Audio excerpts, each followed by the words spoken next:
इस प्रस्तुत श्लोक में बताया गया है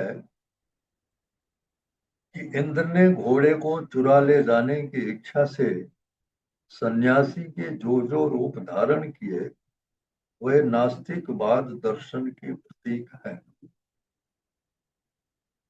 इस श्लोक से ये पता चलता है कि इंद्र ने एक रूप नहीं धारण किया, वो सन्यासी के अनेक रूप धारण किए थे,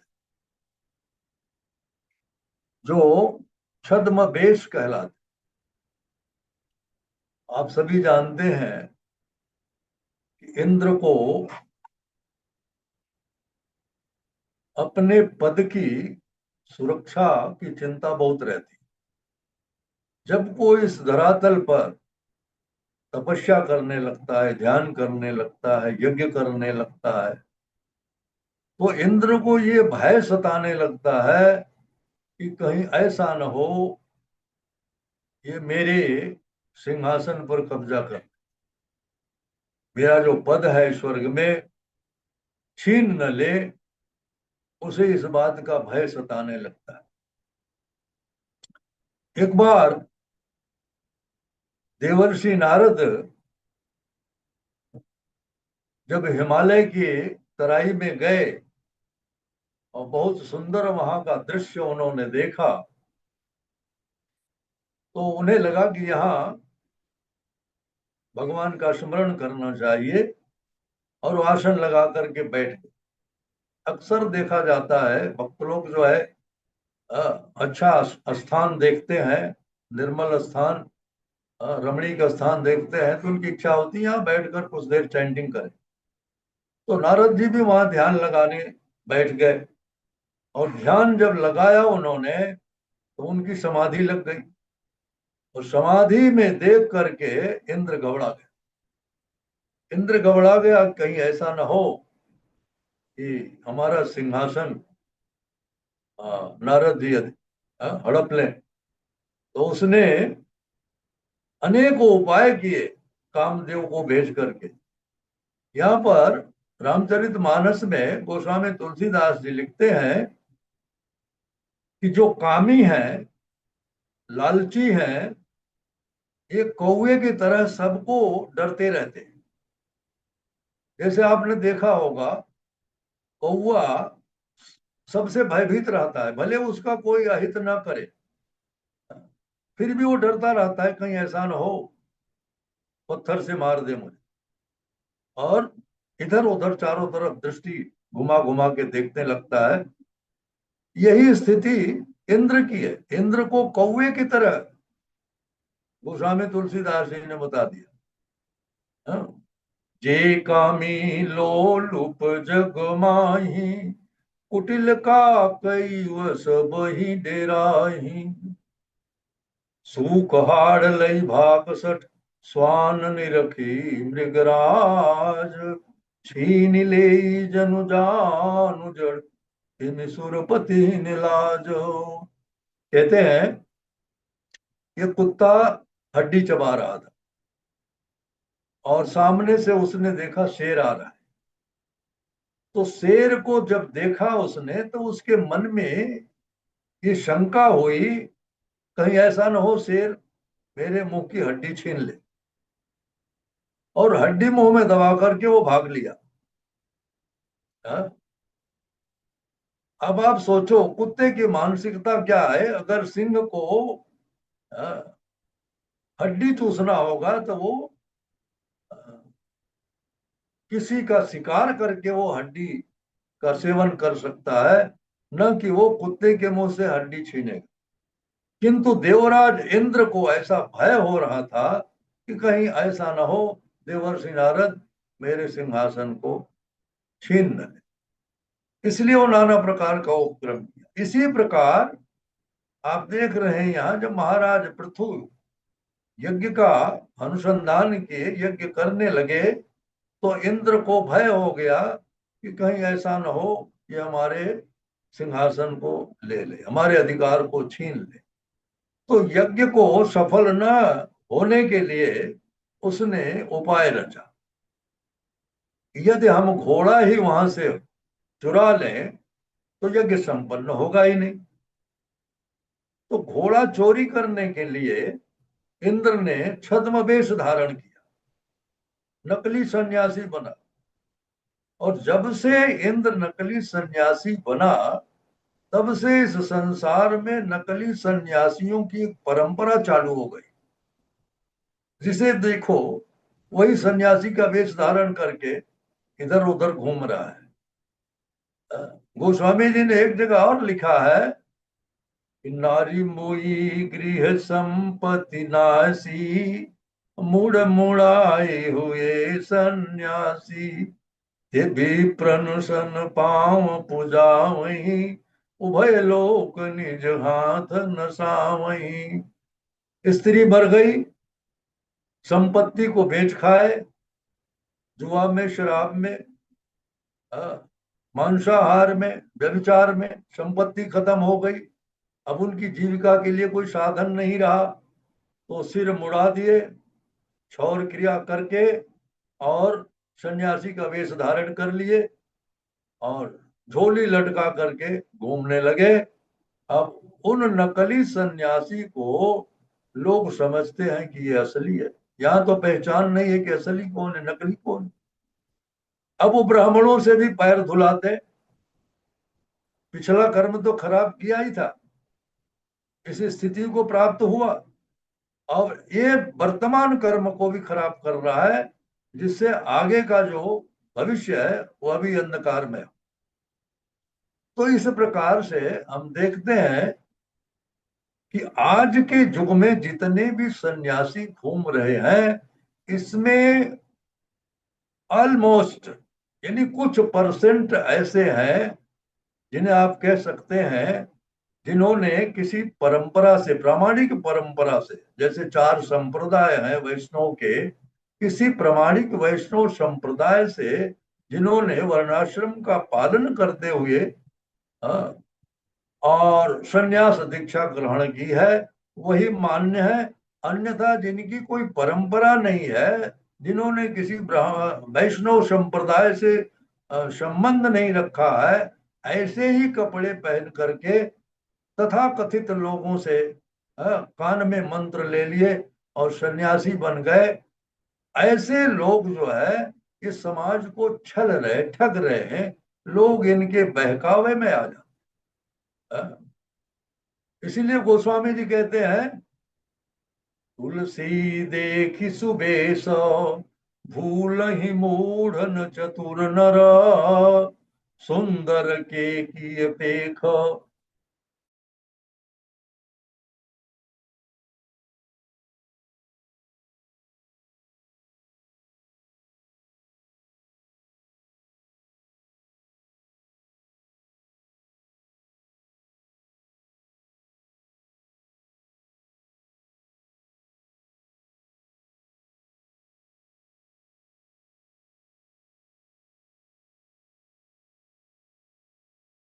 भूल कर जाते हैं, उनको असली समझ लेते हैं।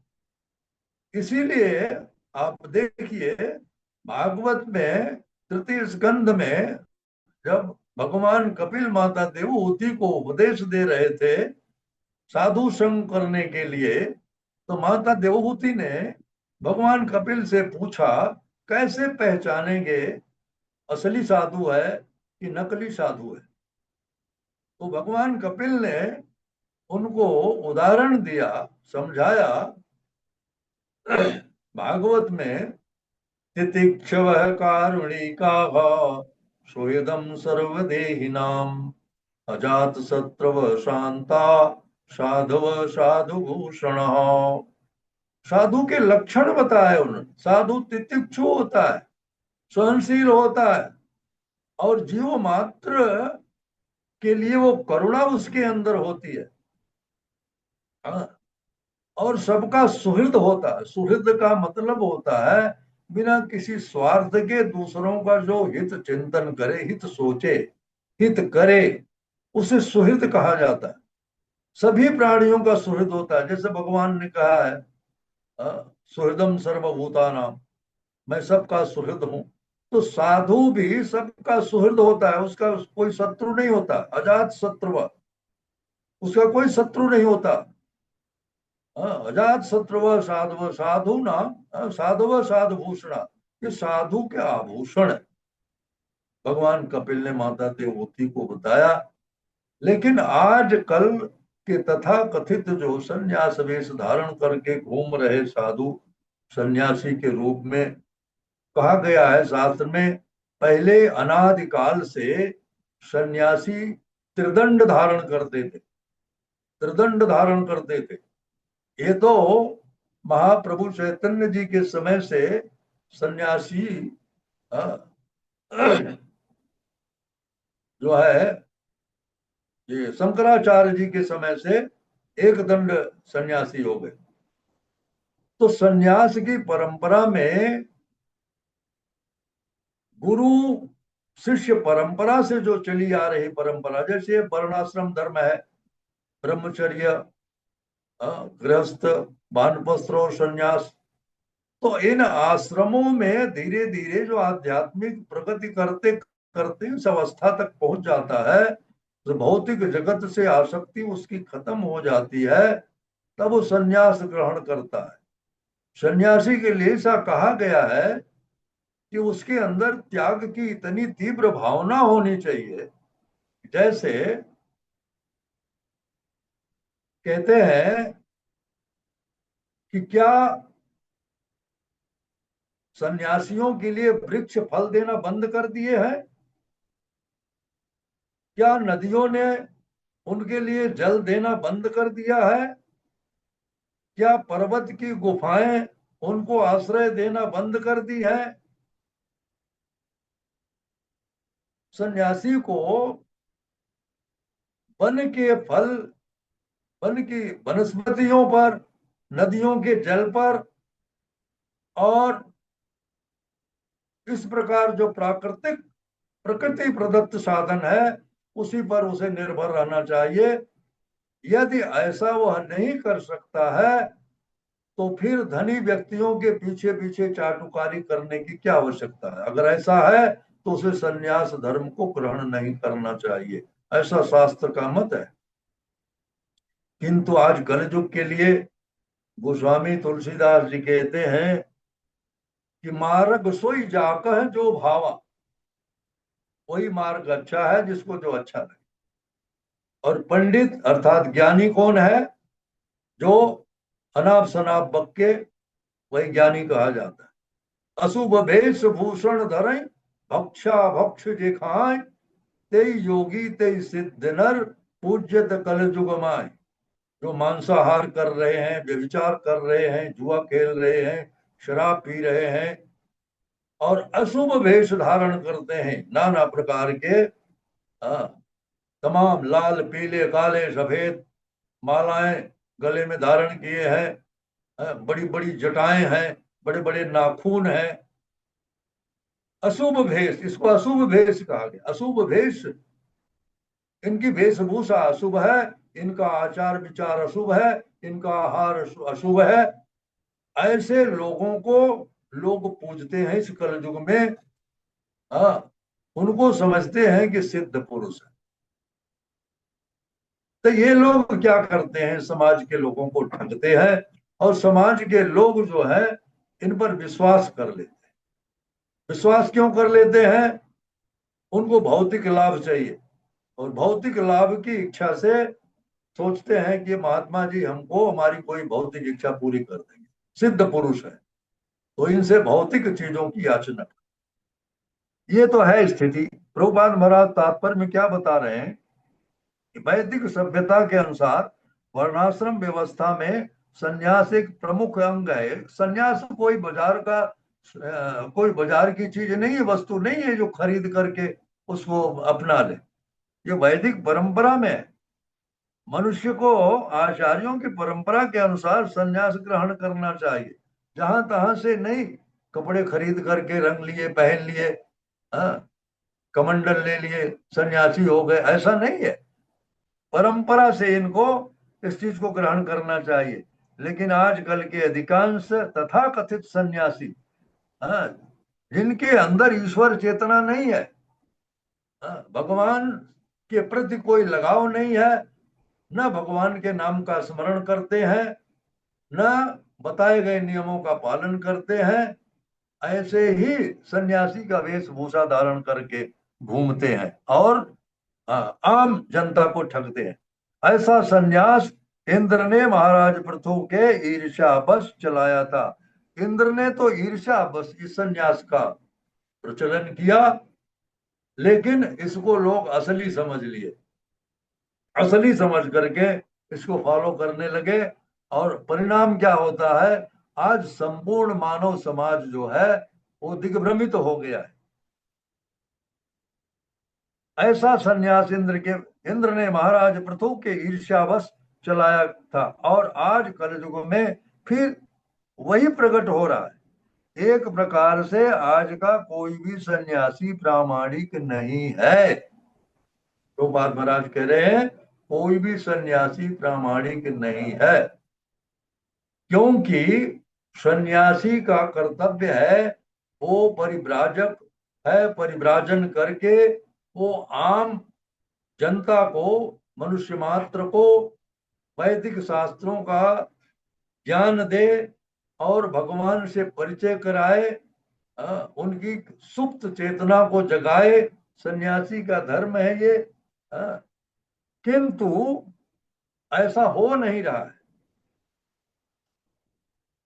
भगवान कृष्ण ने ज्ञान की जो परंपरा कायम की, जैसा कि श्रीमद् भगवद गीता के चौथे अध्याय में भगवान ने कहा है कि एवं परंपरा प्राप्तम इमं राजर्षयो विदु स काले ने महता योगो नष्ट परंतप।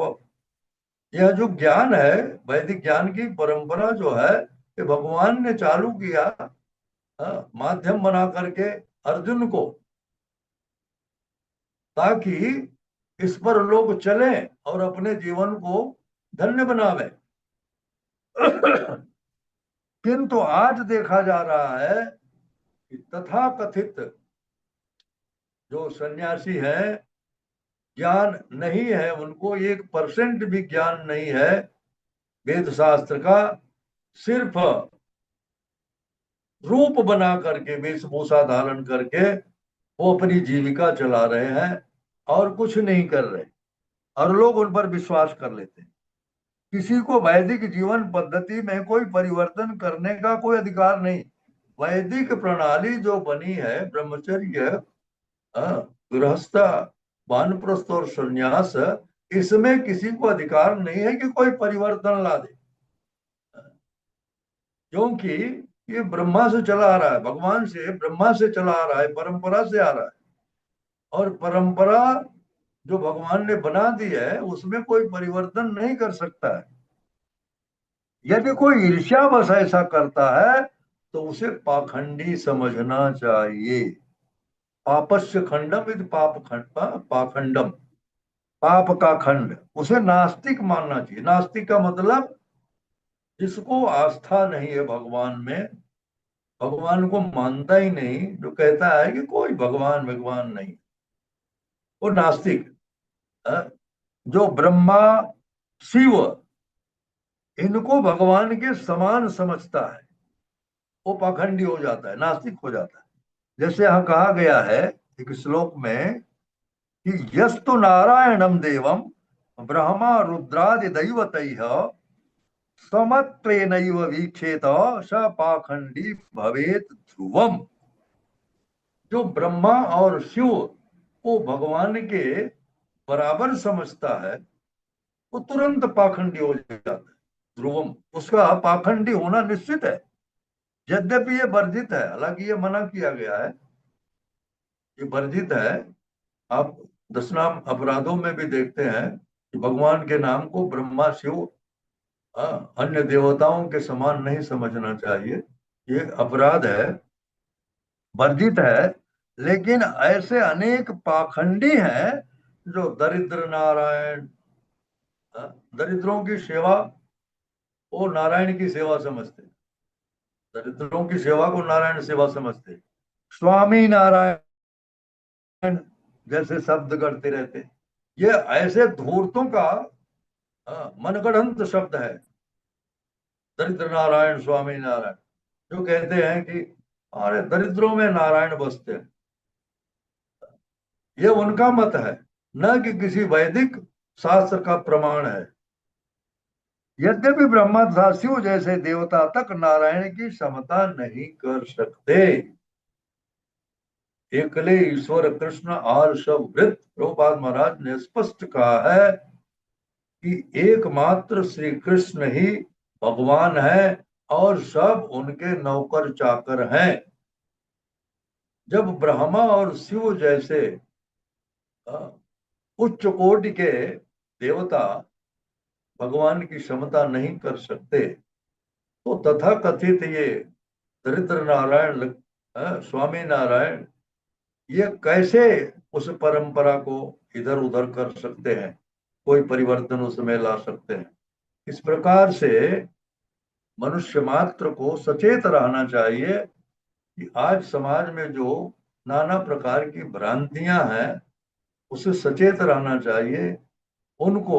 ये तो प्रभुपाद महाराज की कृपा है आज पूरे मानव समाज पर, जो भगवान चैतन्य के आदेश को पूरे भूमंडल पर प्रचार करने के लिए उन्होंने अंतर्राष्ट्रीय कृष्ण भावनामृत की स्थापना की। आज उसके प्रभाव से पूरे विश्व में कृष्ण चेतना का जागरण हुआ और ये लोग समझने लगे कि भगवान कृष्ण ही वास्तव में भगवान है और सब भृत्य हैं, उनके सेवक हैं, दास हैं, और जीव का स्वरूप भी है तो भगवान कृष्ण का नित्य दास है। उसे भगवान बनने की चेष्टा नहीं करनी चाहिए, उसे अपने अस्तित्व को बना के रखना चाहिए, उसे स्मरण हमेशा रहना चाहिए कि वो भगवान कृष्ण का दास ही है। और कुछ दास भगवान का दास नहीं, अपितु भगवान के दासों का दास, दासों का दासों का दासों का दास, ये उसके अंदर ये भावना रहनी चाहिए। तो महाप्रभु चैतन्य जी के ये संदेश जो श्रील प्रभुपाद पूरे भूमंडल पर प्रचार प्रसार के माध्यम से लोगों को जगाए, तो आज ऐसा लगता है कि वैदिक शास्त्र क्या होते हैं, वैदिक परंपरा क्या होती है, वैदिक ज्ञान क्या होता है, और वास्तव में सन्यास क्या होता है, सन्यासी कैसे होते हैं। पूरे वर्णाश्रम को उन्होंने प्रत्यक्ष रूप से पालन करते हुए उसको चला करके लोगों को दिखाया कि ब्रह्मचर्य आश्रम में लोग क्या करते हैं, गृहस्थ आश्रम में क्या करते हैं, वानप्रस्थ आश्रम में क्या करते हैं, और फिर संन्यास आश्रम में क्या करते हैं। ये वैदिक प्रणाली है और इसे आज हम देख रहे हैं श्रील प्रभुपाद की कृपा से पूरे विश्व में इस्कॉन के माध्यम से इसको सब समझ रहे हैं और ज्यादा से ज्यादा लोग आकर्षित हो रहे हैं इस तरफ। यही हमारा मूल धर्म है। हरे कृष्णा।